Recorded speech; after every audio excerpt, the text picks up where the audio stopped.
Section 1. You will hear a man phoning the customer services manager of a hotel to get information about holding a conference there. First, you have some time to look at questions 1 to 5.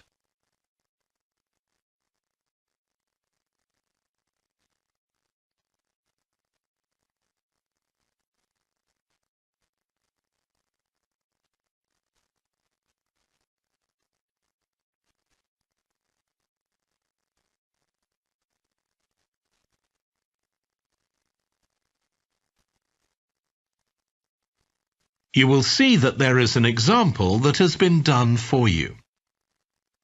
On this occasion only, the conversation relating to this will be played first. Hello, Flanders Conference Hotel. Oh, hi. I wanted to ask about conference facilities at the hotel. Have I come through to the right person? You have. I'm the customer services manager. My name's Angela. The name of the customer services manager is Angela. So Angela has been written in the space. Now we shall begin. You should answer the questions as you listen because you will not hear the recording a second time. Listen carefully and answer questions 1 to 5. Hello, Flanders Conference Hotel.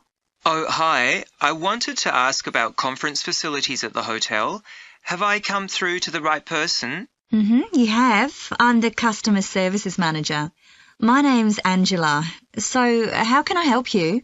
Well, I'm calling from Barrett and Stanson's. We're a medical company based in Perth. Oh, yes? And we're organising a conference for our clients to be held in Sydney. It'll be held over 2 days, and we're expecting about 50 or 60 people.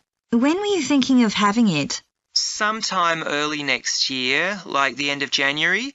It'd have to be a weekend. Let me see. Our conference facilities are already booked for the weekend beginning January the 28th. We could do the first weekend in February. How about January the 21st? I'm afraid that's booked too. Well, let's go for the February date then. So, that's the weekend beginning the 4th. Okay. Now, can you tell me a bit about what conference facilities you have? Sure. So, for talks and presentations, we have the Tesla room. Sorry? Tesla, that's spelled T-E-S-L-A.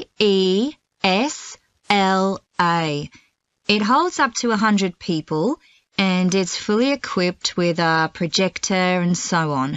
How about a microphone? Yes, that'll be all set up ready for you. And there'll be one that members of the audience can use too, for questions if necessary. Fine. And we'll also need some sort of open area where people can sit and have a cup of coffee. And we'd like to have an exhibition of our products and services there as well, so that'll need to be quite a big space. That's fine.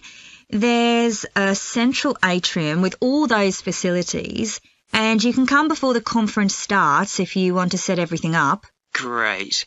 And I presume there's Wi-Fi? Oh, yes.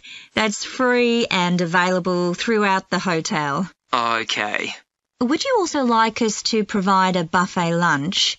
We can do a 2-course meal with a number of different options. What sort of price are we looking at for that? Well, I can send you a copy of the standard menu. That's $45 per person. Or you can have the special for $25 more. I think the standard should be okay, but yes, send me the menu. Before you hear the rest of the conversation, you have some time to look at questions 6 to 10.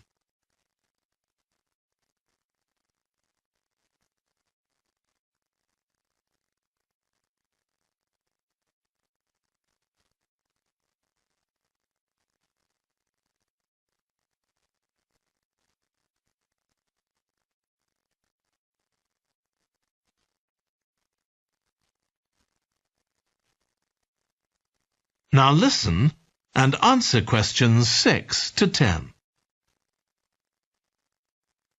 Now, we're also going to need accommodation on the Saturday night for some of the participants. I'm not sure how many, but probably about 25. So what do you charge for a room? Well, for conference attendees, we have a 25% reduction, so we can offer you rooms at $135. Normally, a standard room's $180. And does that include breakfast? Sure. And of course, guests can also make use of all the other facilities at the hotel. So we've got a spa where you can get massages and facials and so on. And there's a pool up on the roof for the use of guests. Oh, great.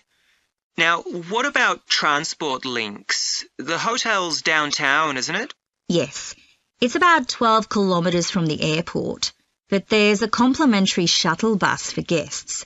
And it's only about 10 minutes walk from the central railway station. Okay. Now, I don't know Sydney very well. Can you just give me an idea of the location of the hotel? Well, it's downtown on Wilby Street. That's quite a small street, and it's not very far from the sea. And of course, if the conference attendees want to go out on their Saturday evening, there's a huge choice of places to eat. Then, if they want to make a night of it, they can go on to one of the clubs in the area. There are a great many to choose from.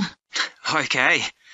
So, if we go ahead with this, can you give me some information about how much we're looking at? That is the end of section 1. You now have half a minute to check your answers.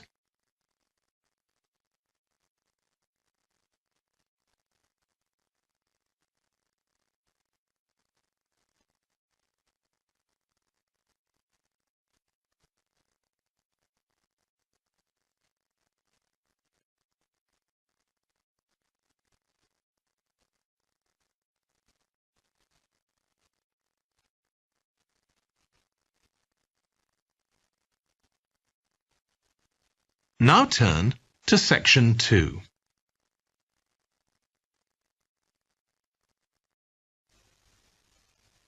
Section 2. You will hear a woman talking to a group of college students about volunteering to help other people. First, you have some time to look at questions 11 to 14.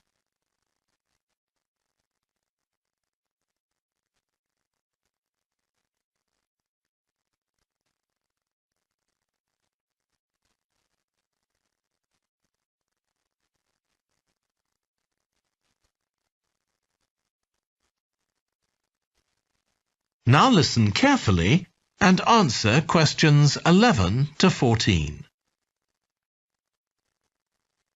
Good morning. My name's Lucy Crittenden, and I'm the Director of Operations for an organisation that arranges volunteering in this part of the country. I'm hoping I can persuade one or two of you to become volunteers yourselves. Let me start by briefly explaining what we mean by volunteering. Volunteers are teenagers and adults who choose to spend some time unpaid helping other people in some way. Most volunteers devote 2 or 3 hours to this every week, while a few do much more. The people they help may have physical or behavioural difficulties, for example. Volunteers can do all sorts of things, depending on their own abilities and interests. If they're supporting a family that's struggling, for example, they may be able to give them tips on cooking, or recommend how to plan their budget, or how to shop sensibly on their income. They might even do some painting or wallpapering, perhaps alongside any members of the family who are able to do it. Or even do some babysitting, so that parents can go out for a while. The benefit from volunteering isn't only for the people being helped. Volunteers also gain from it.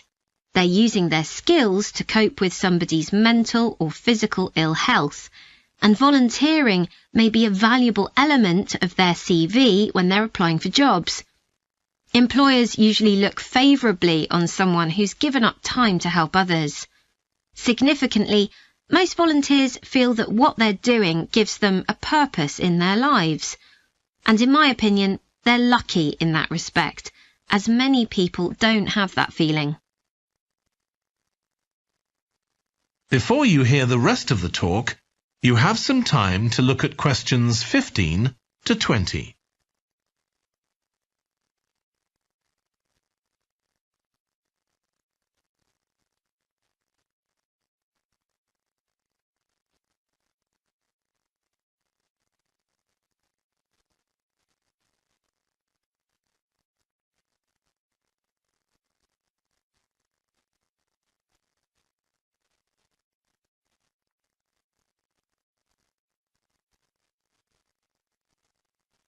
Now listen and answer questions 15 to 20.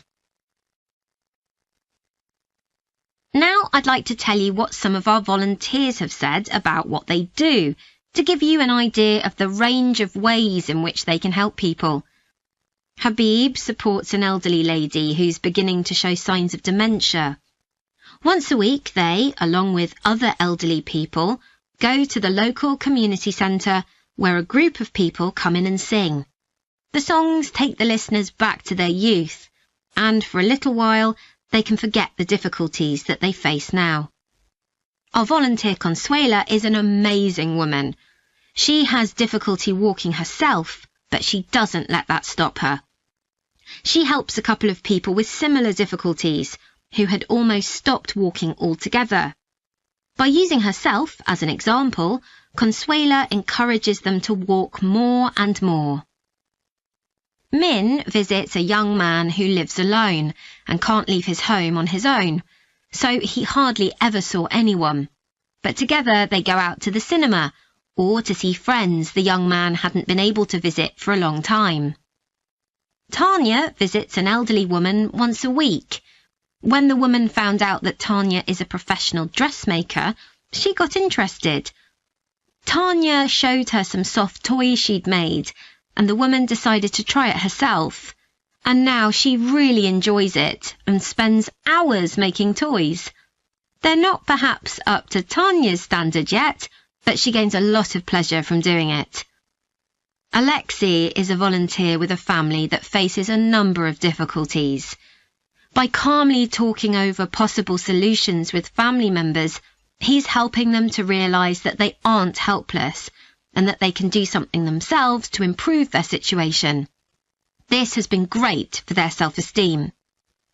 And the last volunteer I'll mention, though there are plenty more, is Juba. She volunteers with a teenage girl with learning difficulties who wasn't very good at talking to other people. Juba's worked very patiently with her, and now the girl is far better at expressing herself and at understanding other people. OK, I hope that's given you an idea of what volunteering is all about. Now I'd like to talk to you about... That is the end of section 2. You now have half a minute to check your answers.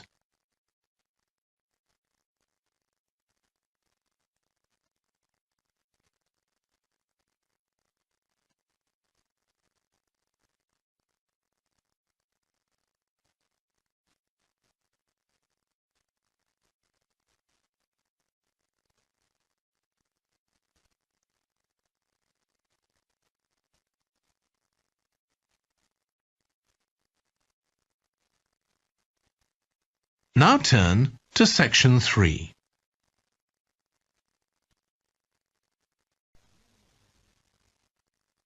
Section 3.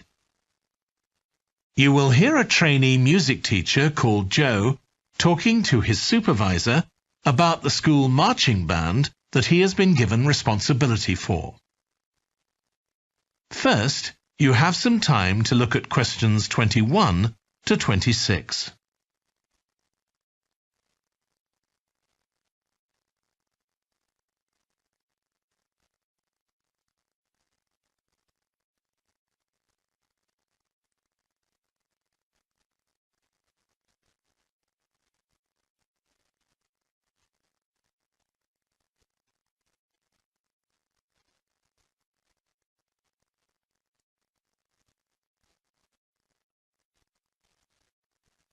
Now listen carefully and answer questions 21 to 26.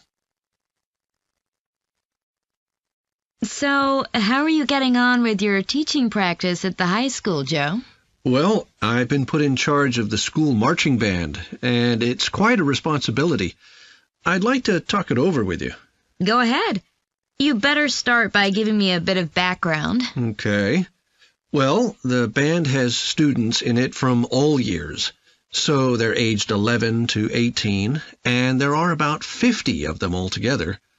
It's quite a popular activity within the school. I've never worked with a band of more than 20 before, and this is very different. I can imagine.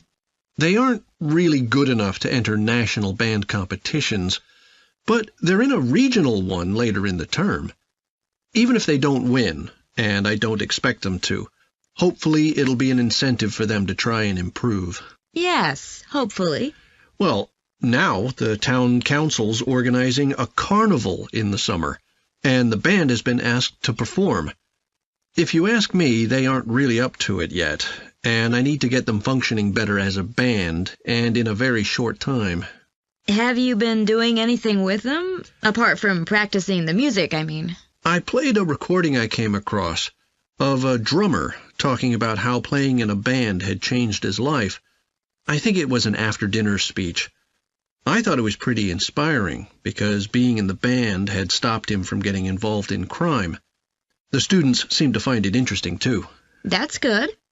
I'm planning to show them that old film from the 1940s, Strike Up the Band, and talk about it with the students. What do you think? Good idea.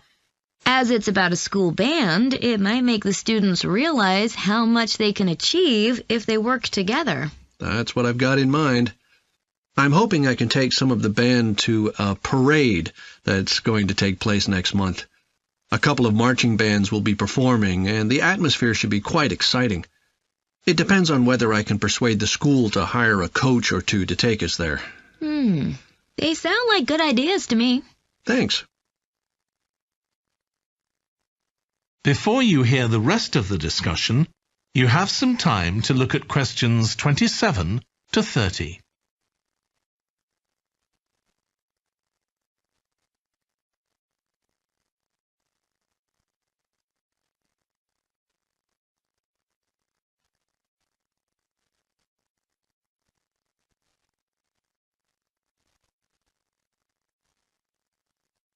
Now listen and answer questions 27 to 30.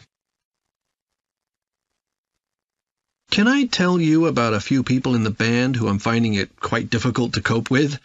I'm sure you'll have some ideas about what I can do. Go ahead. There's a flautist who says she loves playing in the band. We rehearse twice a week after school, but she's hardly ever there. Then she looks for me the next day and gives me a very plausible reason. She says she had to help her mother, or she's been ill, but to be honest, I don't believe her. Oh dear. Any more students with difficulties? Plenty.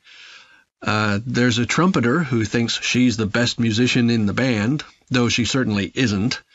She's always saying what she thinks other people should do, which makes my job pretty difficult. She sounds a bit of a nightmare. You can say that again.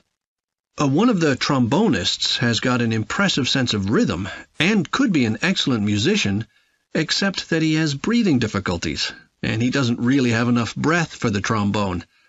He'd be much better off playing percussion, for instance, but he refuses to give up, so he ends up only playing half the notes. I suppose you have to admire his determination. Maybe. One of the percussionists isn't too bad, but he never seems to interact with other people, and he always rushes off as soon as the rehearsal ends. I don't know if there are family reasons or what, but it isn't good in a band, where people really need to feel they're part of a group. There are others too, but at least that gives you an idea of what I'm up against.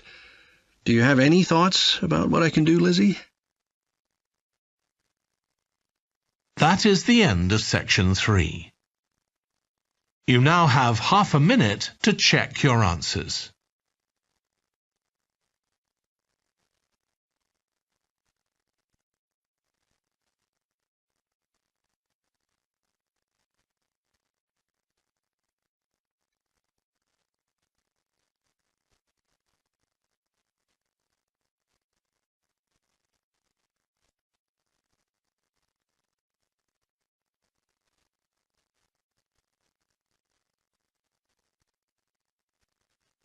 Now turn to Section 4.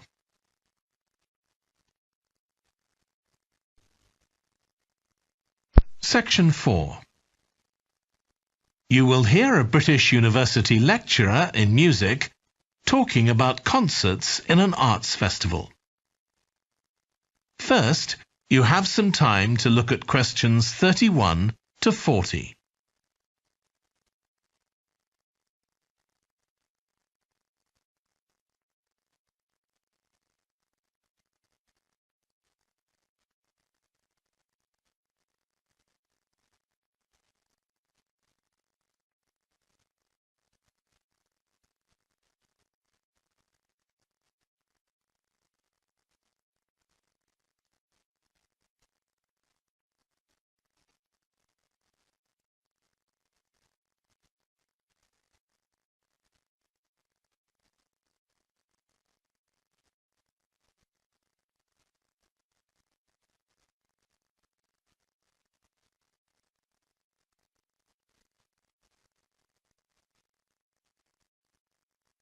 Now listen carefully and answer questions 31 to 40.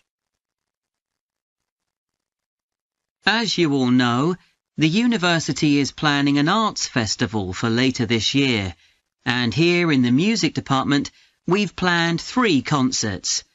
These will be public performances, and the programme has just been finalised. The theme of the festival is links between the UK and Australia, and this is reflected in the music. Each concert will feature both British and Australian composers. I'll tell you briefly about the Australian music, as you probably won't be familiar with that. The first concert will include music by Liza Lim, who was born in Perth, Western Australia, in 1966. As a child, Lim originally learned to play the piano, like so many children, and also the violin. But when she was 11, her teachers encouraged her to start composing. She found this was her real strength, and she studied and later taught composition, both in Australia and in other countries. As a composer, she has received commissions from numerous orchestras, other performers, and festivals in several countries. Liza Lim's compositions are vibrant and full of energy, and she often explores Asian and Australian Aboriginal cultural sources, including the native instrument, the didgeridoo. This is featured in a work called The Compass. Her music is very expressive, so although it is complex, it has the power of connecting with audiences and performers alike. In the festival, we're going to give a semi-staged performance of the Oresteia. This is an opera in 7 parts, based on the trilogy of ancient Greek tragedies by Aeschylus. Lim composed this when she was in her mid-20s, and she also wrote the text, along with Barry Kosky. It's performed by 6 singers, a dancer, and an orchestra that, as well as standard orchestral instruments, includes electric guitar and a traditional Turkish stringed instrument. Lim wrote that because the stories in the tragedies are not easy to tell. The sounds she creates are also disturbing, and they include breathing, sobbing, laughing, and whistling.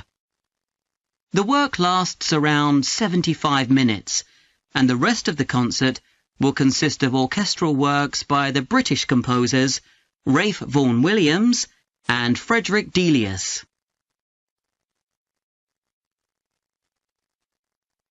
Moving on now to our second concert. This will begin with instrumental music by British composers Benjamin Britten and Judith Weir. After the interval, we'll go to Australia for a piece by Ross Edwards, The Tower of Remoteness. According to Edwards, the inspiration for this piece came from nature, when he was sitting alone in the dry bed of a creek, overshadowed by the leaves of palm trees, listening to the birds and insects. The Tower of Remoteness is scored for piano and clarinet. Edward says he realized years after writing the piece that he had subconsciously modelled its opening phrase on a bird call. Ross Edwards was born in 1943 in Sydney, Australia, and studied at the Sydney Conservatorium of Music and the Universities of Adelaide and Sydney. He's well known in Australia, and in fact, he's one of the country's most performed composers. He's written a wide range of music, from symphonies and concertos to some composed specifically for children. Edwards's music has been described as being deeply connected to Australia, and it can be regarded as a celebration of the diversity of cultures that Australia can be proud of. The last of the three Australian composers to be represented in our festival is Carl Vine. Born in 1954, Vine, like Liza Lim, comes from Perth, Western Australia. He took up the cornet at the age of 5, switching to the piano 5 years later. However, he went to university to study physics before changing to composition. After graduating, he moved to Sydney and worked as a freelance pianist and composer. Before long, he had become prominent in Australia as a composer for dance, and in fact has written 25 scores of that type. In our third concert, Vine will be represented by his music for the flag handover ceremony of the Olympics held in 1996. This 7-minute orchestral piece was of course heard by millions of people worldwide, and we'll hear it alongside works written by British composers Edward Elgar and, more recently, Thomas Adès. That is the end of section 4. You now have half a minute to check your answers.